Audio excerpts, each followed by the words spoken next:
otros temas, esta semana en Cancún, Quintana Roo, se realizó la reunión número 47 de la Organización de los Estados Americanos, una reunión que centró la atención en temas fundamentales como el respeto a los derechos humanos y la situación que atraviesa Venezuela.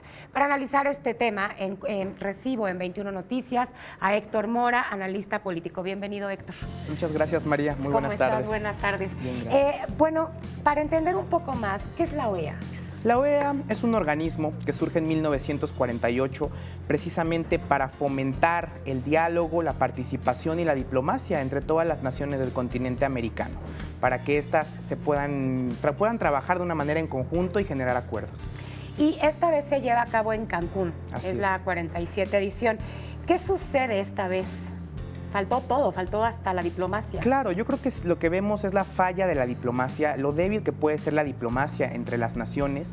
Vemos una serie de recomendaciones que hace la organización a México, yo creo que la más fuerte en relación a las desapariciones de los estudiantes de Ayotzinapa, una crítica muy fuerte al gobierno norteamericano por toda esta cuestión del muro que el presidente Trump quiere levantar y pues una crítica también muy fuerte a las acciones en contra de los derechos humanos del gobierno venezolano.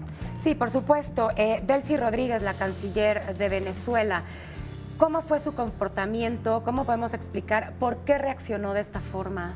Mira, la OEA, una de las cuestiones que más observa la OEA es precisamente la autodeterminación de los pueblos, la soberanía y la no intervención entre precisamente los mismos. Al final del día, todos los países tienen su agenda, todos los países tienen problemáticas y lo que sí considero es que al final del día la diplomacia es lo que no puede faltarnos. Sí se pueden compartir ideas sobre cómo está funcionando la política, cómo está dándose este vuelco político en las naciones, pero es muy importante ese tema, la autodeterminación y el respeto a la soberanía de cada uno de los pueblos. Sí, sobre todo eso, porque precisamente se funda la OEA en 1889 para que pudieran tener una buena relación entre los países de América. Así es. ¿Y qué es lo que está ocurriendo ahora? Todo el mundo está en contra, ¿no? Sí, pareciera que a raíz de, bueno, los cambios políticos tan fuertes a nivel mundial, pues los organismos internacionales de cooperación, incluso Naciones Unidas, la OEA, la de Estados Americanos, pues pareciera que ha llegado este clima político tan duro a los organismos internacionales. Sin embargo, sí se llegó a acuerdos. ¿Cuál es el acuerdo más importante para ti? Yo creo que el acuerdo más importante que se da es sobre todo la discusión en materia de derechos humanos, en materia de cómo las naciones están implementando medidas de protección a periodistas, activistas, a líderes sociales, en materia de justamente la defensa a la agenda de derechos humanos. ¿Y qué es lo que queda incompleto según tu punto de vista? Creo que muchas agendas quedan incompletas justamente a razón de hoy la celebración en la Ciudad de México de la diversidad, que es una de las agendas que precisamente yo creo no quedan completas y por una cuestión de terminología, una cuestión de un debate que gira alrededor de la terminología y que no permitió llegar a la concretización de una agenda. Sí, justamente es esto, ¿no? Hoy se conmemora la Marcha del Orgullo Gay aquí en la Ciudad de México y la OEA no profundizó realmente en este tema.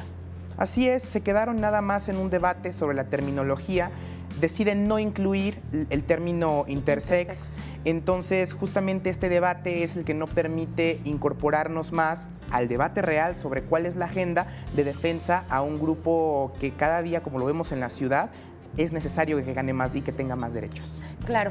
Para finalizar, ¿tú qué crees que hizo falta esta vez en la reunión de la OEA? Responsabilidad. Yo creo que las naciones, dentro de esta dinámica de cooperación, tienen que ser muy responsables. Está bien señalar a lo mejor al vecino, observar acerca de lo que podemos ver no está funcionando. Todos vemos, las redes sociales nos permiten al día de hoy estar pendientes de todo lo que pasa en el mundo, pero habría que empezar por ver la agenda de derechos humanos cómo está en la casa. No podemos caer en las declaraciones o en las manifestaciones políticas e irresponsables. Sí, claro, México no puede tirarle a ningún otro país ni el otro país si se hace un embrollo, ¿no? Exactamente, sobre todo cuando, pues te comento, una de las mayores observaciones que se le hace a México es en materia de derechos humanos, sí, de la desaparición de periodistas, de la desaparición de los 43 estudiantes de Ayotzinapa y de precisamente la crisis de derechos humanos que está viviendo nuestro país. Pues te agradezco que nos hayas aclarado este tema. Muchas gracias, María, muchas buenas noches.